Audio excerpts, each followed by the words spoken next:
Hi guys and welcome back to Yoma TV. So guys, आज की Yoma TV की video में मैं एक रियल टाइम स्टोरी कवर करने वाली हूँ जो कि काफ़ी इंटरेस्टिंग है और किसी फिक्शन स्टोरी के बहुत ही करीब।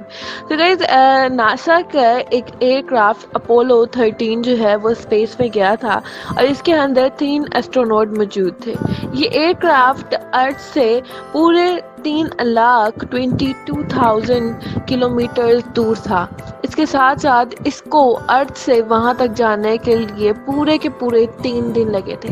अभी ये एयरक्राफ्ट मून तक पहुंचा ही नहीं था तो इसके अंदर एक ब्लास्ट हुआ जो कि मेन ऑक्सीजन टैंक में ब्लास्ट हुआ था, जिसकी वजह से क्राफ्ट के अंदर सिर्फ और सिर्फ 15 मिनट की ऑक्सीजन बच गई। लेकिन अब वहाँ पे इनके पास ना तो ऑक्सीजन थी और ना ही ये लोग वापस आ सकते थे, क्योंकि वापस आने में इनको पूरे के पूरे 3 दिन लगने थे। इतने मुश्किल वक्त में इन तीनों एस्ट्रोनॉट्स ने सोच लिया था कि अब तो ये जिंदा नहीं बच सकते। तो गाइस, बगैर देर किए इस वीडियो को शुरू करते हैं और मैं आपको डिटेल में बताती हूँ कि अपोलो 13 के इन 3 एस्ट्रोनॉट्स के साथ क्या हुआ, क्या ये वापस आ सके या नहीं। ये आज की योमा टीवी की वीडियो में मैं आपको बताऊंगी। तो गाइस, मून के ऊपर कोई रोबोट भी भेजना काफ़ी मुश्किल साबित होता है, लेकिन इन्हों को तो यहाँ पर एक इंसान को स्पेस भेजना था और उनको वापस भी लेके आना था विदाउट किसी भी हार्म के। तो गाइस, इनका स्पेसक्राफ्ट जो है वो जो एस्ट्रोनॉट्स होते हैं उनको बहुत सारी सिचुएशन से बचाती हैं, जैसे कि स्पेस के अंदर सूरज की बहुत ज़्यादा डेंजरस रेडिएशंस होती हैं कि उनको उन रेडिएशन से बचाती हैं। इसके साथ साथ इनको कंप्यूटराइज्ड कैबन्स मिलते हैं। इन कैबन्स के अंदर ऑक्सीजन होती है और वो तमाम नॉर्मल चीज़ें मौजूद होती हैं जो कि इंसान को वो अर्थ पे मिलती हैं, जो कि उसको ज़िंदा रहने के लिए ज़रूरी होती हैं। इसके साथ यहाँ पर जो है वो कार्बन डाइऑक्साइड रिमूव करने के फिल्टर्स भी लगे हुए होते हैं, जो कि कार्बन डाइऑक्साइड को रिमूव करके बाहर निकालते हैं। तो गाइस, अब बात करते हैं कि ये हुआ कब। ये बात है अप्रैल 1970 की, जब अपोलो 13 के जो एयरक्राफ्ट था वो स्पेस के अंदर गया। इससे पहले 1 साल पहले यानी 1969 के अंदर अपोलो 11 भी स्पेसक्राफ्ट जो थी वो स्पेस में जा चुकी थी। ये वही स्पेसक्राफ्ट थी जो कि पहली बार जाके मून पे लैंड हुई थी और वहाँ से वापस आई थी। और नील आर्मस्ट्रॉन्ग वो एस्ट्रोनॉट थे जिन्होंने चांद पर पहला कदम रखा था। तो गाइस, नील आर्मस्ट्रॉन्ग के यानी अपोलो 11 के मून पर सक्सेसफुली लैंडिंग और उसके बाद वापस आने के बाद अपोलो 12 भी मून मिशन करके वापस आ चुकी थी। और अब बारी थी अपोलो 13 की, यानी अब बारी थी इनके मून मिशन पर जाने की। तो गाइस, इस मून मिशन को इस तरह से प्लान किया गया था कि पहले मून के इर्द गिर्द इसका एक ऑर्बिट लिया जाएगा और ऑर्बिट लेने के बाद मून को लैंड किया जाएगा उस जगह पर, यानी एक बड़े से गड्ढे पर जिसके ऊपर मेटोराइट जो है वो गिरा होगा और एक बड़ा सा गड्ढा हुआ होगा। उस गड्ढे पे इस प्लेन को लैंड करवाना था, इस क्राफ्ट को लैंड कराना था और वहाँ से सैंपल वगैरह इकट्ठे करके आने थे, जिसको इस गड्ढे को फिर मोरो बोलते हैं।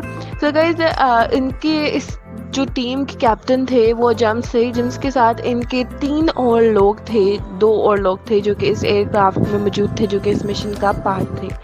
सो गाइस, ये 3 एस्ट्रोनॉट्स इस प्लेन में बैठ के सफ़र स्टार्ट की थी। जैसे कि मैंने आपको बताया कि अर्थ से 3,22,000 किलोमीटर दूर थे और इनको वहाँ तक जाने में पूरे के पूरे 3 दिन लगे थे। तो गाइस, अभी 3 दिन का सफ़र हुआ ही था कि एकदम से नॉर्मल चेकिंग करने के लिए एक एस्ट्रोनॉट ने ऑक्सीजन चेक करने वाला बटन दबाया। जैसे ही उन्होंने बटन प्रेस किया तो पूरा एयरक्राफ्ट बहुत ही बुरी तरह से शेक हुआ, जिसको इस शेकनेस को और उस अजीब फीलिंग को तीनों एस्ट्रोनॉट्स ने बहुत बुरी तरह से फील किया। उनमें से एक एस्ट्रोनॉट अक्सर मजाक वगैरह करते रहते थे, तो बाकी एस्ट्रोनॉट्स को ये लगा कि ये भी कोई मजाक है। लेकिन इस सिचुएशन में तीनों ही एस्ट्रोनॉट्स काफ़ी घबरा गए जब उनको इस बात का पता लगा कि 2 वायर्स के आपस में मिल जाने की वजह से मेन ऑक्सीजन टैंक के अंदर ब्लास्ट हो गया है। और गाइस यही मेन ऑक्सीजन टैंक जो था वो मेन मॉड्यूल को यानी इस पूरे के पूरे कैबिन को ऑक्सीजन फराहम कर रहा था, क्योंकि इन लोगों का सबसे ज़्यादा टाइम इस कैबिन में गुजरने वाला था। इस वजह से इसी कैबिन में सबसे ज़्यादा ऑक्सीजन मौजूद थी। सो गाइस इस चैम्बर के सबसे मेन ऑक्सीजन टैंक के फटने की वजह से काफ़ी ख़राबी हुई, जिसकी वजह से और भी बहुत सारे सिस्टम्स में मसला आ गया। उन्होंने फ़ौरन ही नासा के अर्थ स्टेशंस पे सिग्नल्स भेजे और उनको बताया कि हमारे साथ ये मसला हुआ है। जब कैलकुलेट किया गया और पता लगा कि प्लेन के अंदर काफ़ी ज़्यादा टेक्निकल मसले आ गए हैं। इसके साथ साथ जो एक बहुत ही ज़्यादा सैड न्यूज़ थी वो ये थी कि मेन ऑक्सीजन टैंक के साथ जो दूसरे ऑक्सीजन टैंक थे सपोर्टिव, वो भी लीक हो गए हैं और उनसे लीक की हुई ऑक्सीजन से इस वक्त ये एस्ट्रोनॉट सांस ले रहे थे।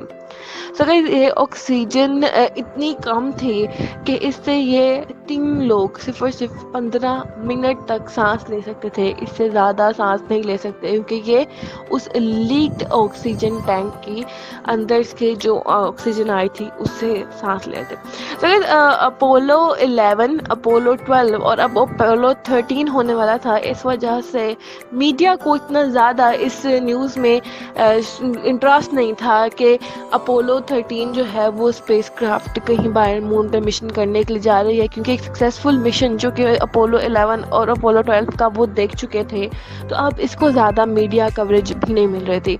लेकिन जैसे ही ये खबर बाहर गई तो बहुत ज़्यादा मीडिया कवरेज इस बात को मिलने लगी और सारे ही लोग बहुत ज़्यादा परेशान हो गए। तो गाइस अब यहाँ पर एक ही मिनट के अंदर इनके सालों की मेहनत, इतने डॉलर्स का खर्चा और इसके साथ साथ 3 लोगों की जान जाने वाली थी। सारी एस्ट्रोनॉट्स की फैमिलीज जिनको वो पीछे छोड़ कर आए थे वो और पूरी नेशन काफ़ी परेशान होकर अब इन सब लोगों की तरफ देख रही थी। तो इस सब सिचुएशन के अंदर नासा के मेन स्टेशन ने काफ़ी ज़्यादा अच्छा रोल प्ले किया, जिन्होंने बर वक्त बैठ के कैलकुलेशंस लगाए और उनकी कैलकुलेशंस के हिसाब से उन्होंने इनको दूसरे यानी स्पेसक्राफ्ट के 3 पार्ट होते हैं, एक मेन चैम्बर, एक मिडल वो जहाँ पर इंजन और ऑक्सीजन टैंक टाइप चीज़ होती हैं और एक जो मॉड्यूल था उसके अंदर। तो गाइस अब इन्होंने इनको वहाँ से शिफ्ट करा कर मॉड्यूल के अंदर भेजने का फैसला किया।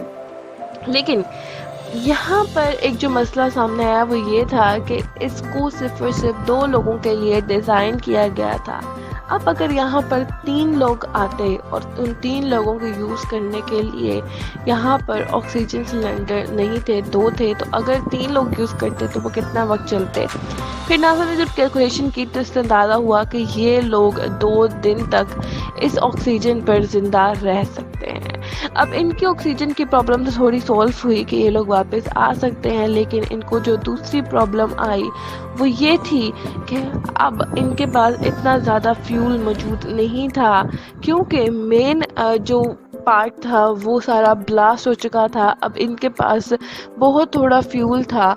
इस वजह से इन्होंने 2 वेज ढूंढी। अब इनके पास जो 2 वेज थी वो पहली ये थी कि ये लोग खुद उस फ्यूल पे फ्लाई करके वापस क्राफ्ट वापस अर्थ पर लैंड करती, और दूसरा ये था कि ये मून का ऑर्बिट लेते और उसके बाद फिर क्राफ्ट को कुछ देर के लिए बंद करते और वो मून की तरफ से आने वाली ग्रेविटी से खुद ब खुद नीचे फ्लो करती। सो गाइज इन्होंने दूसरे वे को अपनाया और इन्होंने पूरे मून का ऑर्बिट लिया और ऑर्बिट लेने के बाद पूरे 35 सेकंड्स के लिए स्पेसक्राफ्ट को बंद कर दिया गया, जिसकी वजह से स्पेसक्राफ्ट बिल्कुल सही डायरेक्शन में अर्थ की तरफ आ गई और वो तेज़ी से अर्थ की तरफ नीचे आने लगी।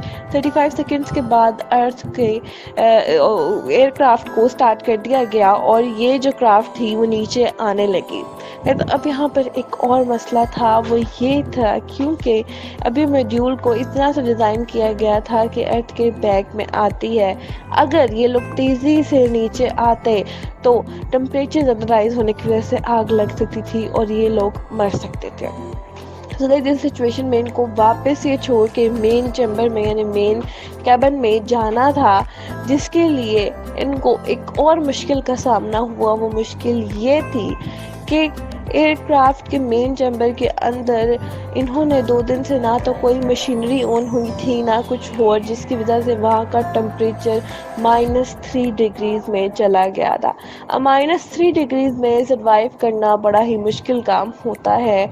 ये इनके लिए एक नई मुश्किल का सामना हुआ।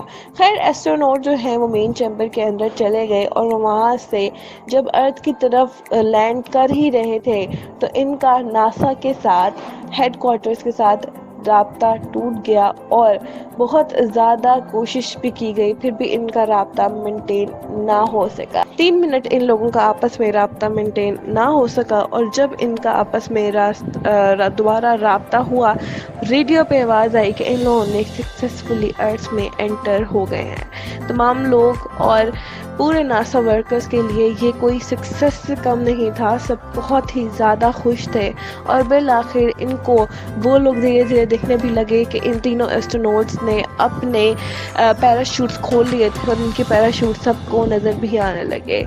इनको पूरे 5 दिन लगे वापस लैंड होने में, लेकिन बिल आखिर मॉड्यूल जो था वो लैंड हो गया और इन सब लोगों की जान बच गई और ये ज़िंदा वापस अर्थ पर आ गए।